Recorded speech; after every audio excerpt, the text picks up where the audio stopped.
Salah satu korban selamat dalam kecelakaan maut mobil kru TV One di Tol Pemalang, Jawa Tengah, yakni Felicia Amelinda, saat ini dalam kondisi sadar.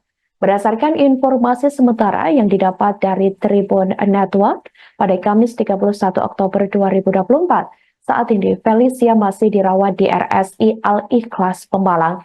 Felicia Amelinda yang merupakan reporter TV One ini mengalami luka di bagian kepala.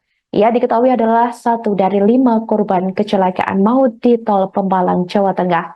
3 rekan Felicia meninggal dunia, sedangkan 1 orang lainnya mengalami luka-luka. Kelima korban sudah dievakuasi ke Rumah Sakit Al-Ikhlas Taman Pemalang.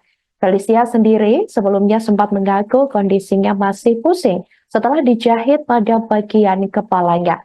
Menurutnya ada sejumlah pemeriksaan yang dilakukan dokter terhadap dirinya. Sementara itu terkait kondisi rekannya yang selamat, Felicia mengaku belum mengetahuinya. Hal itu lantaran ia dan 2 rekannya berada di ruangan berbeda sejak awal masuk rumah sakit. Seperti diketahui saudara, mobil rombongan kru TV One mengalami kecelakaan di Tol Batang Pemalang, Jawa Tengah pada Kamis 31 Oktober 2024 pagi tadi. Download Tribun X sekarang, menghadirkan lokal menjadi Indonesia.